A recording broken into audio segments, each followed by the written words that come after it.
Time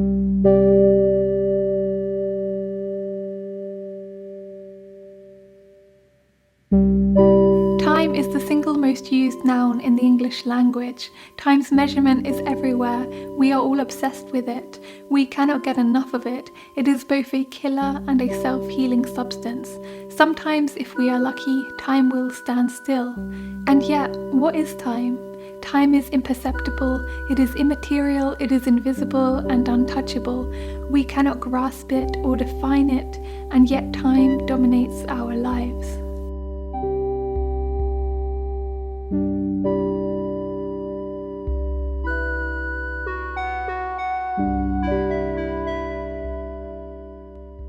Most of us tend to think of time as linear, trotting along in an obedient line from past to present to future on an irreversible course. We think of time as fixed, natural, objective, something that we cannot escape, measured by clocks and watches and constantly running out. Yet all of this has turned out to be false.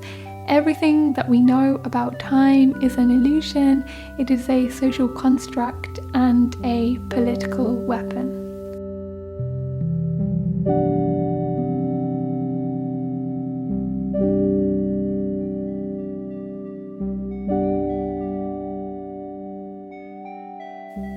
For at least 95% of humankind's existence as a species, our distant ancestors lived without a concept of time at all.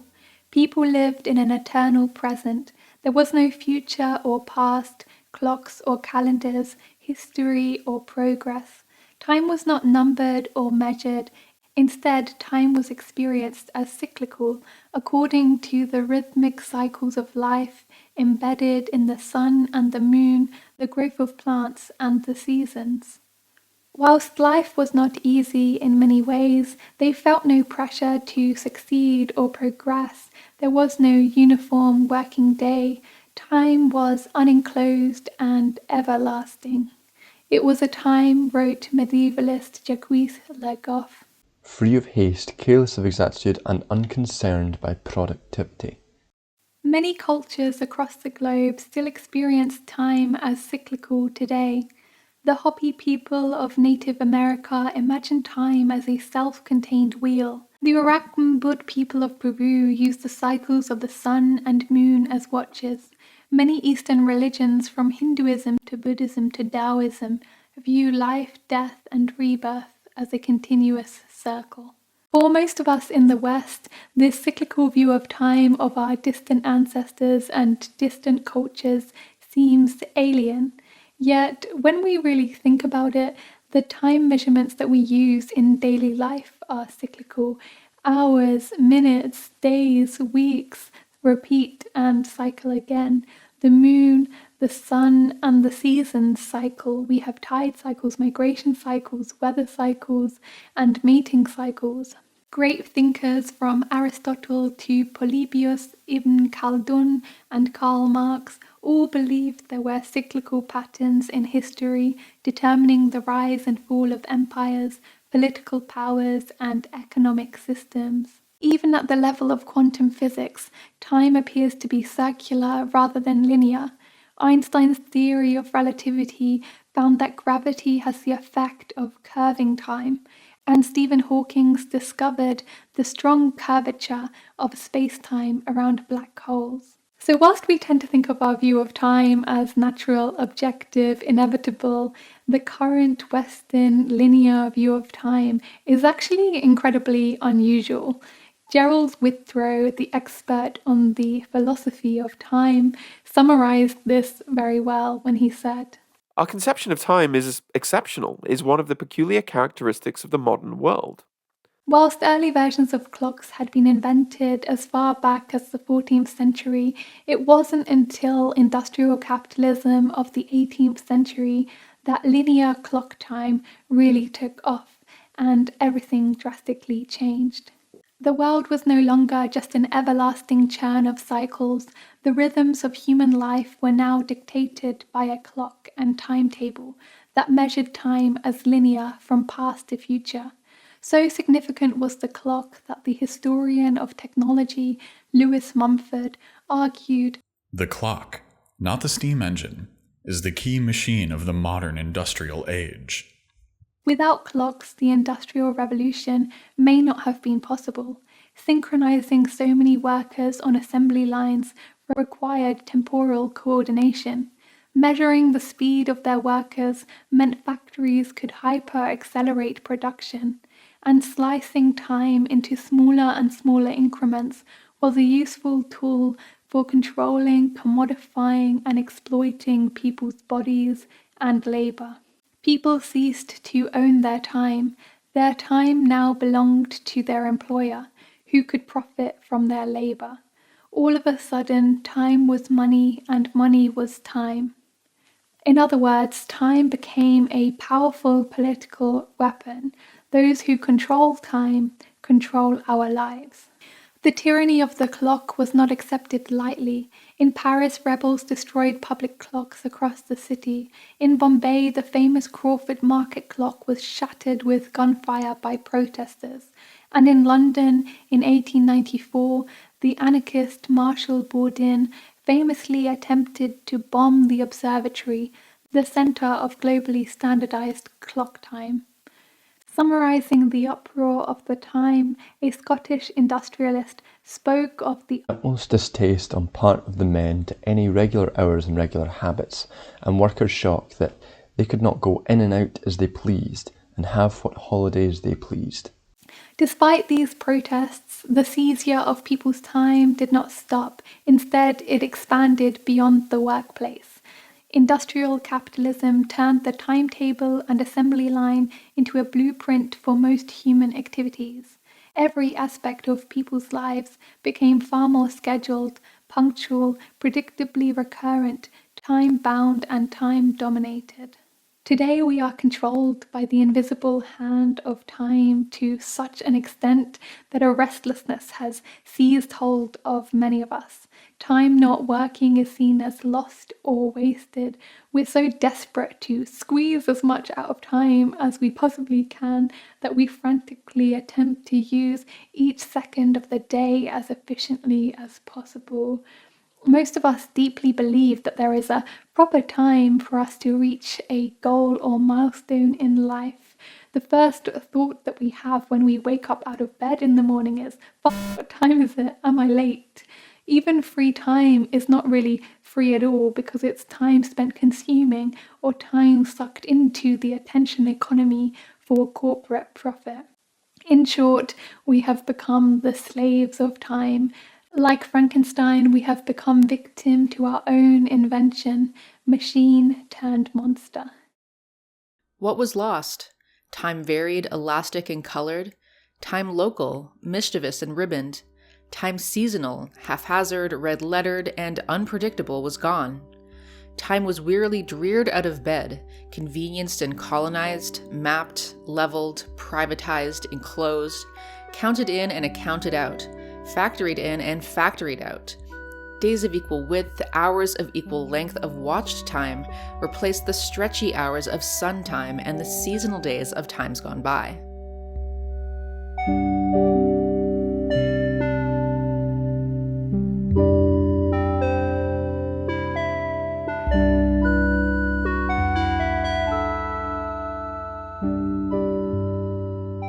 The West has long been colonizing time by defining our linear view of time as the time and attempting to export that across the globe.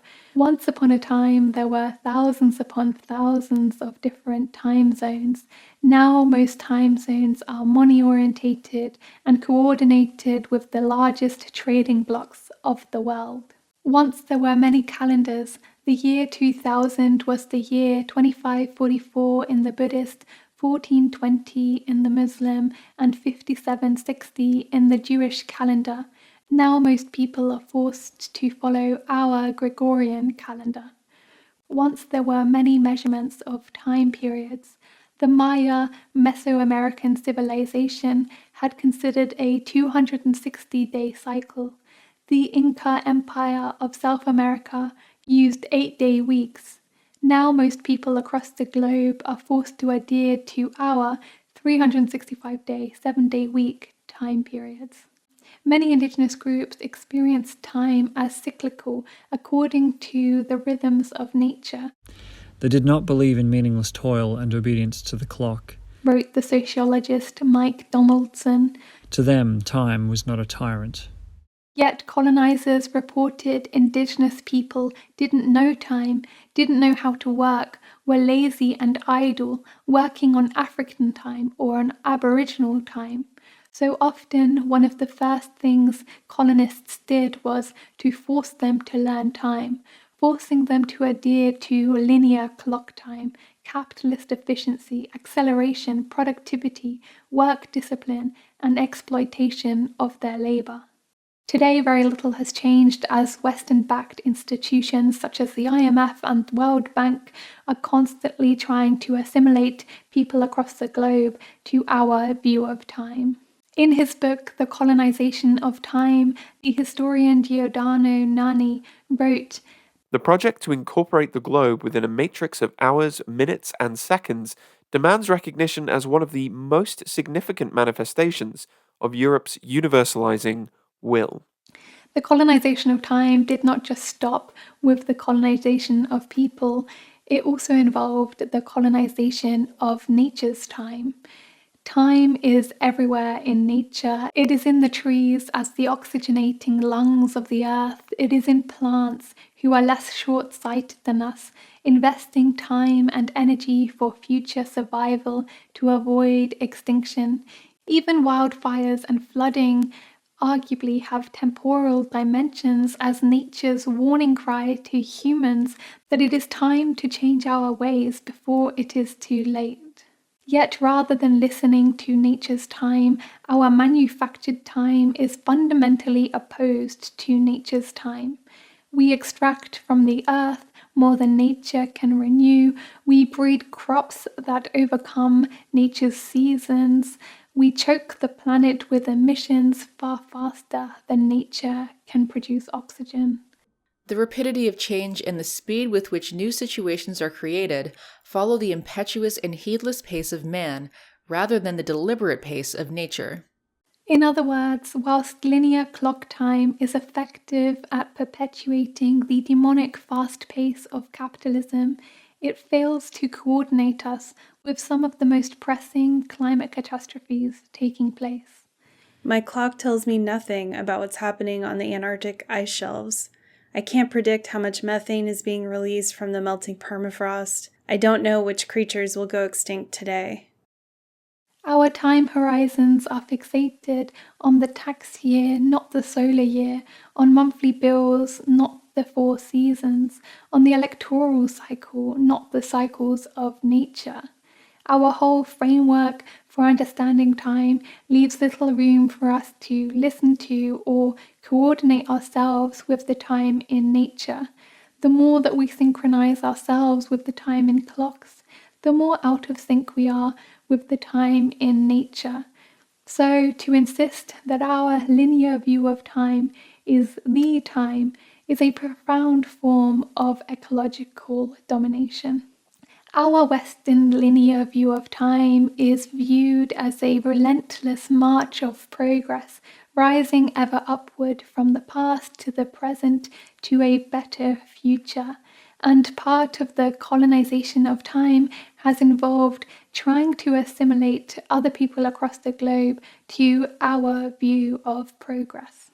The West sees progress as linear, lasting over time, embodied in technological, material, economic abundance, with invasion of ancestral territory and destruction of the earth as collateral damage of our progress.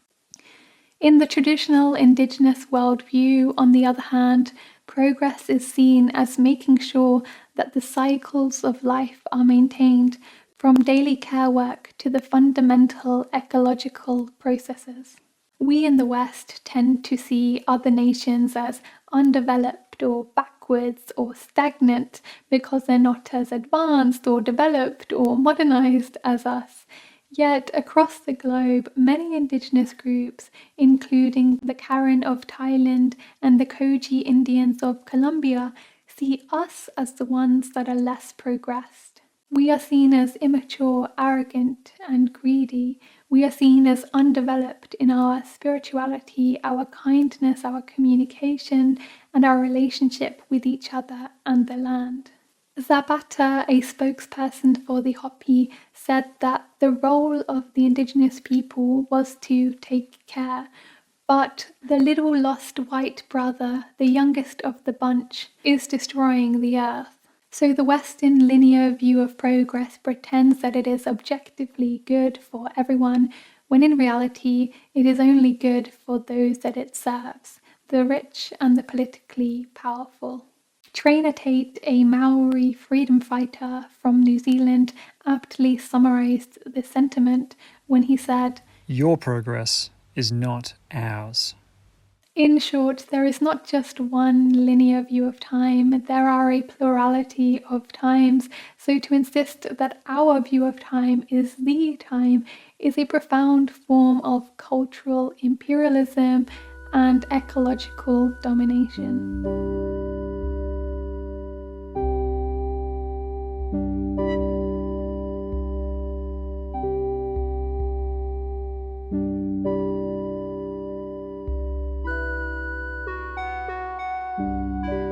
Since a line, unlike a circle, has a beginning and an end, linear time is inherently deathward bound. Knowing that we are headed directly towards death, many of us in the West feel in a chronic battle against time as it slices off seconds and minutes of our lives. Time is pictured as finite and fleeting, its scarcity its most salient characteristic. Immortality, the quest for mastering time and transcending it, is a dream that has driven humanity for generations. We search for an elixir of life, attempting to preserve our individual lifetimes for as long as possible, and we constantly try to freeze time through photos and plastic surgery. We rarely think beyond the threshold of our individual lifespans, giving very little thought to future generations. If we do think about leaving a legacy, it's usually an egocentric legacy immortalizing our personal successes, or it is restricted within the boundaries of our families. Why should I care about future generations? What have they ever done for me? Is a popular sentiment that has circulated throughout the West for more than 200 years. Whilst linear time is deathward bound, cyclical time is all about everlasting transformation and renewal.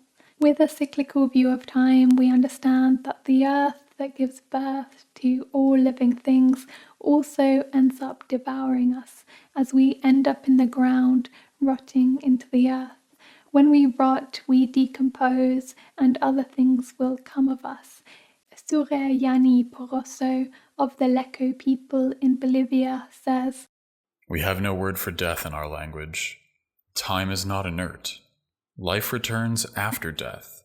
The person returns. It is all fertilizing. My grandfather lives in different plants and fruits, and from this thought comes a profound respect. In the same way, we are all recipients of gifts from previous generations, from medical breakthroughs to activists who fought for our liberation to art that takes our breath away. We build ourselves out of the flesh, ideas, actions, and work of the beings that came before us. Out of this comes our contribution to the world in an ongoing interchange. The actions of our ancestors are present in the world today, and in the same way, our actions will reverberate throughout the future and impact generations to come. The past, the present, and the future are all connected. Even contemporary laws of physics, as articulated by Isaac Newton, James Maxwell, and Einstein up until today, show a complete symmetry between the past, present, and future. People like us who believe in physics know that the distinction between past, present, and future is only a stubbornly persistent illusion. This sense of the cyclical nature of time may help to liberate us in some small way from the hyperfixation on our individual lives and from our fear of death. We can begin to have profound gratitude for all that we have received from our predecessors, leading us to attempt to pay it forward to future generations. The Jewish Talmud tells a story of why a man plants a tree that will not bear fruit within his lifetime. Just as my ancestors planted for me, I too am planting for my descendants. In the same way, knowing that our actions today will ripple into the centuries ahead can make us have a profound realization that what we do with our lifetimes is significant. We can start to ask ourselves, how will my actions impact generations in the future? What responsibilities and obligations do I have to all the life that will succeed me? How can I be a good ancestor? Zen Buddhists summarize these sentiments perfectly, defining their task as infinite gratitude for the past, infinite service to the present, infinite responsibility to the future. From all of this, we can see that the way that we view time is highly political. If our culture teaches us to see time as linear, hyper-focused on the individual myopia of our brief time on this earth, that has profoundly different cultural, social, political, ecological consequences than if we were to view time as cyclical, to see ourselves as part of an intergenerational, interspecies linkage of beings standing flesh to flesh with responsibilities and obligations to fulfill to our collective future.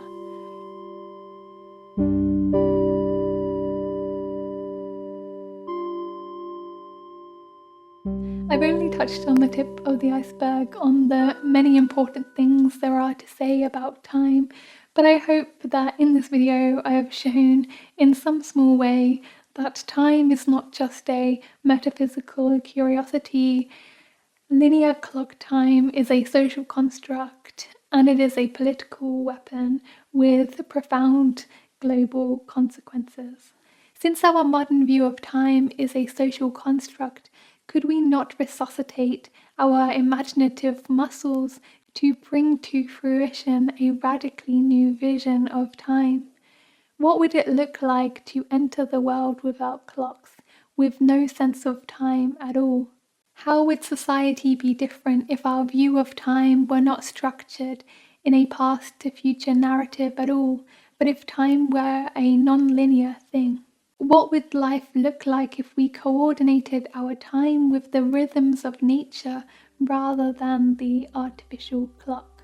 What if instead of seeing one universal time as the only time and imposing that across the globe, we were to listen to and learn from the plurality of times across the globe and within nature?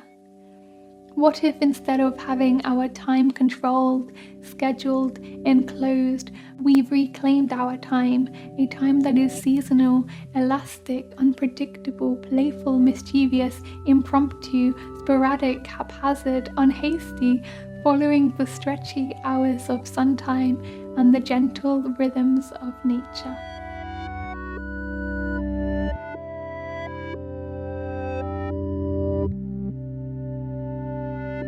Thank you so much for taking the time to listen to me.